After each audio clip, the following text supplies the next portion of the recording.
এই মুহূর্তের যে বড় খবরের দিকে নজর রাখবো, হুগলিতে ফের শুট আউট। হুগলির মগরাহাটে শুট আউটের খবর সামনে আসছে।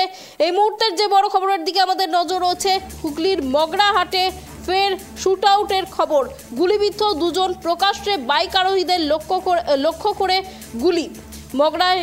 মগরাঘাট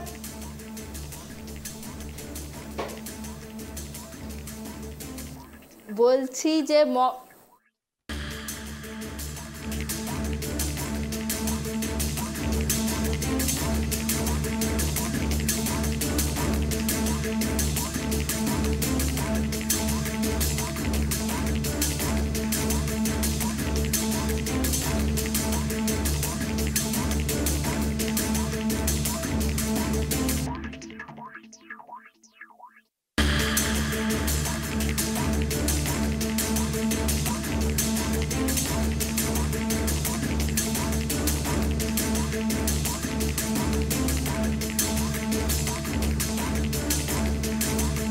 এই মুহূর্তে যে বড় খবরের দিকে আমাদের নজর রয়েছে, মগরায় শুট আউট, গুলিবিদ্ধ দুজন। আহতদের নাম বিশ্বজিৎ দে ও মইদুল ইসলাম। দুজনকেই চুঁচুড়া ইমামবাড়া হাসপাতালে নিয়ে যাওয়া হয়েছে।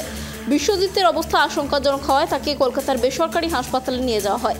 পুলিশ সূত্রে জানা গিয়েছে, মগরা থানার নাকশা মোড়ের কাছে গতকাল রাত 1:30 নাগাদ দুজন বাইক নিয়ে মগরার দিকে যাচ্ছিল। পিছন থেকে একটি 4 চাকা গাড়ি তাদের ফলো করে আসে। নাকশা মোড় ছাড়িয়ে যেতে কাছ থেকে গুলি করা হয়।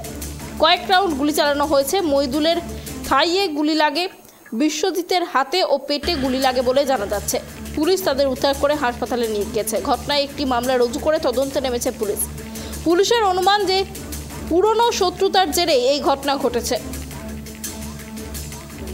এই বিষয়ে আরো বিস্তারিত জানবো। আমাদের সাথে রয়েছে আমাদের প্রতিনিধি অমল। অমল, দেখো, যেমনটা জানা যাচ্ছে, মগরায় শুট আউটের ঘটনা, গুলিবিদ্ধ দুজন, ঠিক কি ঘটনা ঘটেছে? দেখো অনন্যা, প্রথমেই তোমাকে জানিয়ে রাখি, গতকাল কিন্তু ভাটপাড়ায় গুলিবিদ্ধ হয়, ঠিক তার সাথে সাথে গতকাল রাত্রে মগরায় কিন্তু শুট আউট হয়। সেই শুট আউটে দুজন কিন্তু আহত হয়। আহত একজনের নাম হচ্ছে বিশ্বনাথ দে, 40 বছর বয়স, ও অপরজন হচ্ছে মইদুল ইসলাম, 30 বছর বয়স। দুজনকেই কিন্তু তড়িঘড়ি সেখান থেকে চুঁচুড়া সদর হাসপাতালে নিয়ে যাওয়া হয়। বিশ্বনাথ, তার অবস্থা কিন্তু আশঙ্কাজনক হওয়াতে তাকে কলকাতার এক বেসরকারি নার্সিং হোমে স্থানান্তরিত করা হয়। পুলিশ সূত্রে জানা গেছে, মগরা থানার নাকশা মোড়ের কাছে এই ঘটনাটা ঘটেছিল। দুজনেই কিন্তু মগরার বাসিন্দা। পুরনো কোনো শত্রুতার জের আছে কিনা, পুরনো কোনো শত্রু আছে কিনা, তার সন্ধান কিন্তু করছে মগরা থানার মগরা গ্রামীণ পুলিশ। তার সাথে যে গাড়ি করে তাদেরকে তাড়া করা হয়েছিল, যারা আহত দুজন, তারা বাইকে করে আসছিল। পিছন থেকে কিন্তু একটি 4 চাকা গাড়ি তাদেরকে অনেকক্ষণ ধরে তাড়া করে এসে নাকশা মোড়ের কাছেই কিন্তু তারা গুলিবিদ্ধ হয়।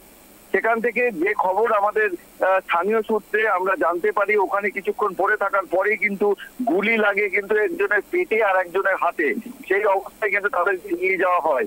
পরে আমরা যখন মগরায় তার বাড়িতে এসে উপস্থিত হই, বিশ্বনাথের বাড়িতে উপস্থিত হয়ে তার মা সবিতা দে আমাদেরকে জানান, ছেলে মাটির কাজ করতো, এটুকুই জানি, ছেলের সাথে সেরকম সম্পর্ক আমার ছিল না। কিন্তু কে বা কারা মারলো সেটা এখনো পর্যন্ত তাদের কাছে ধোঁয়াশা। বিশ্বনাথের কিন্তু যে স্ত্রী, সে আপাতত বাড়ি থেকে হসপিটালের উদ্দেশ্যে রওনা হয়েছে, তাকে আমরা এখনো পর্যন্ত পাইনি।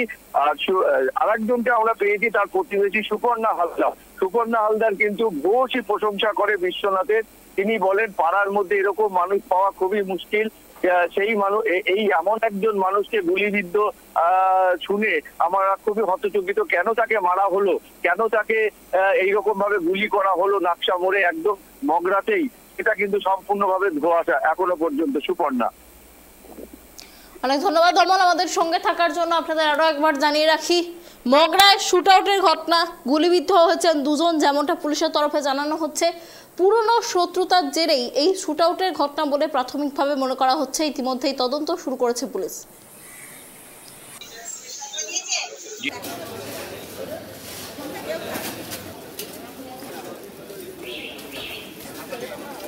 বড় ভাই আসতে